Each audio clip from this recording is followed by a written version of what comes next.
킹 오브 LI 라이프 이노베이션, 사후 세계의 지식으로 현실 세계의 삶의 혁신을 도와주는 난 LI 대왕이다.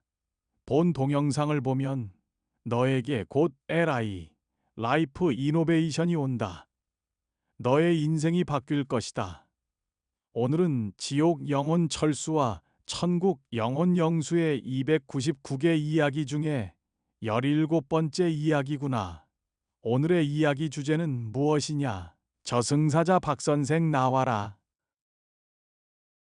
LI 담당 저승사자 박 선생입니다. 299개 이야기 중 17번째 이야기의 철수 주제는 난 분명히 보이는 것과 똑같이 열심히 그림을 그렸는데 왜 1등을 못했지? 이고 영수 주제는 그림도 재미있는 이야기가 들어가 있어야 선생님과 친구들에게 인기가 있는 건가 보다입니다. LI 대왕님. 그럼 먼저 철수 이야기부터 들어보겠습니다. 지옥 생각의 방 999번 영혼 철수는 나와서 이야기를 시작해라. 에라이 대왕님, 저는 철수입니다. 유아기 17의 이야기를 시작하도록 하겠습니다. 오늘 난 어린이 대공원에 갔다. 스케치북과 크레파스를 가지고 그림을 그리러 갔다. 난 그림을 그리는 것이 너무 좋고 내가 생각하기에도 아주 잘 그리는 것 같다. 이번에는 어린이 집 전체 아이들 중에 제일 잘 그리는 아이에게는 상도 준다고 했다. 우리 어린이집은 선생님이 물어보았을 때 대답을 잘했던지, 친구들과 많이 얘기 안 하고 줄을 잘 섰을 때 공책에 열심히 했어요라는 도장을 찍어준다. 그리고 한 달에 한 번씩 그 숫자를 세어 등수 안에 들면 한글과 숫자를 열심히 쓸 수 있는 공책과 연필을 준다. 썩 좋은 공책과 연필은 아니지만 내가 이 상품을 받아가면 엄마 아빠가 너무 좋아하고 그 덕분에 난 공책 연필보다 훨씬 더 좋은 상을 아빠에게 받는다. 오늘 그린 그림은 선생님과 친구들에게 박수를 가장 많이 받는 순서대로 1등은 도장 5개, 2등은 4개, 3등은 3개, 나머지 모두에게는 도장 하나씩을 주게 된다. 내 목표는 무조건 1등을 해서 도장을 5개 받는 것이다. 난 여기저기 돌아다니다가 드디어 그릴 것을 결정하고 가장 잘 보이는 곳에 앉아 그림을 그리기 시작했다. 내가 그린 것은 어린이 대공원에서 처음 본 다람쥐 통이라는 놀이기구였다. 다시 얘기하지만 난 정말 그림 그리는 것에 소질이 있고 자신도 있다. 집에서도 내가 그림을 그리면 엄마, 아빠, 할머니, 할아버지가 너무나 똑같이 그렸다고 전부 칭찬을 했었다. 드디어 내가 보아도 다람쥐통이랑 똑같은 그림을 완성했다. 시간이 남아서 다른 친구들이 그리는 것을 보았는데 도무지 무엇을 그리는 것인지 모를 정도로 형편이 없었다. 내가 1등을 하는 건 틀림없다고 확신했다. 드디어 한 명씩 나와서 그림을 보여주고 설명하는 시간이 되었다. 내 차례가 되어 그림에 대한 설명을 하였다. 이 그림은 놀이기구인 다람쥐통을 그렸습니다. 누가 보아도 다람쥐통이라는 것을 알게 하기 위해 이렇게 똑같이 그리려고 많이 노력했습니다. 발표가 끝나고 박수를 받았는데 내 기대만큼 그렇게 크지는 않았다. 정말 실망이다. 내가 보기엔 너무 잘 그렸는데 기대했던 것보다는 박수 소리가 적었지만 그래도 내 생각에 다른 친구들보다는 조금 큰 것 같았다. 마지막으로 한 명이 남았다. 그림 제목은 나랑 같은 다람쥐통이지만 내가 보기엔 나보다 많이 못 그린 것 같았다. 그렇지만 결과는 그 친구가 가장 많은 박수를 받아 1등을 했고 난 결국 등수에도 들지 못했다. 다람쥐통만 보면 분명 내가 더 잘 그렸는데 그 친구는 즐거워 웃고 있는 사람들과 햇님, 미소 짓는 나무들을 더 그렸다. 그 친구의 그림 설명 후에 선생님과 친구들이 가장 큰 박수를 친 것만은 분명했다.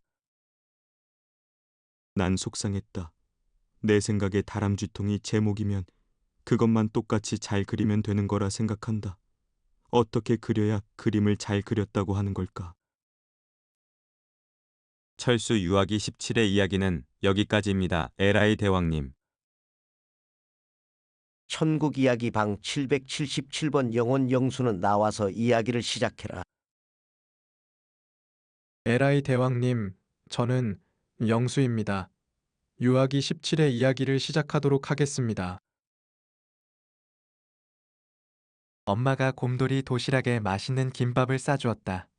왜냐하면 오늘은 어린이 집 앞에 있는 산에 가서 그림을 그리기 때문이다. 난 그림 그리는 것을 좋아한다.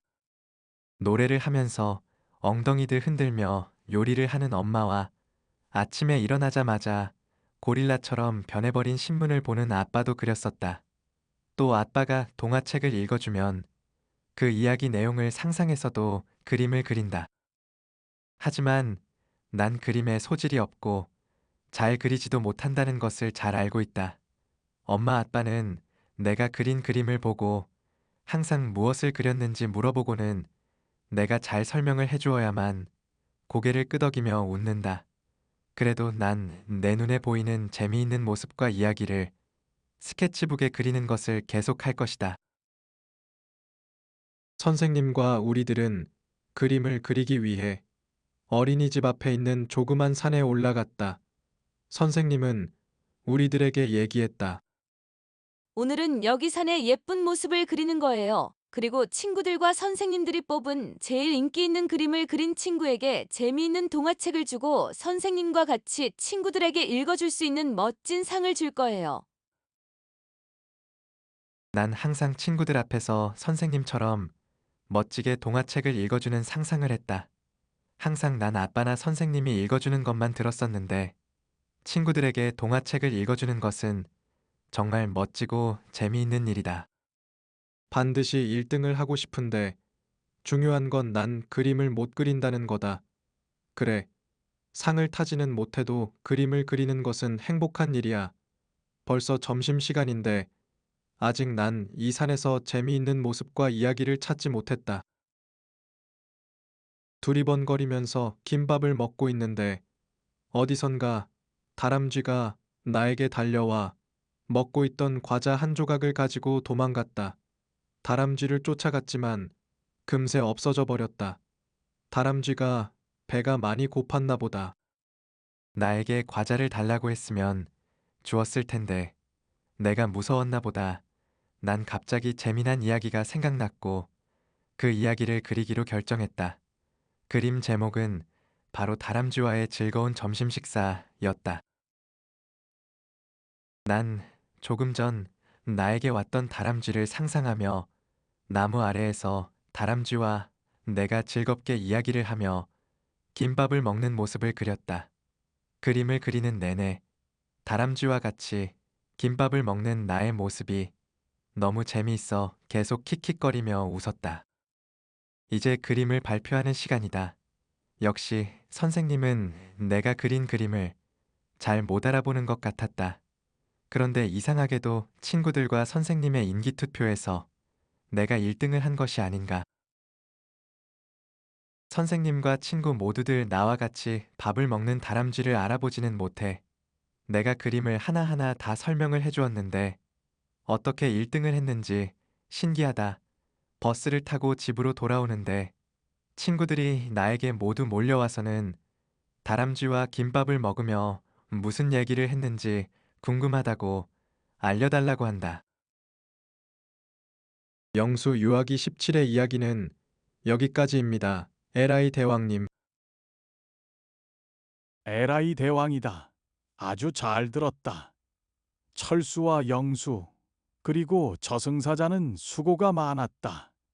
이 동영상을 본 인간들에게 에라이 대왕이 질문 하나 하겠소.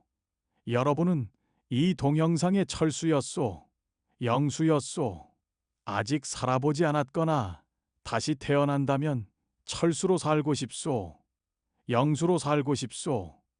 그 선택은 오로지 여러분 자신의 몫입니다. 저승사자 박선생과 여러분, 철수와 영수의 299번째 이야기 중 18번째 이야기에서 뵙겠습니다.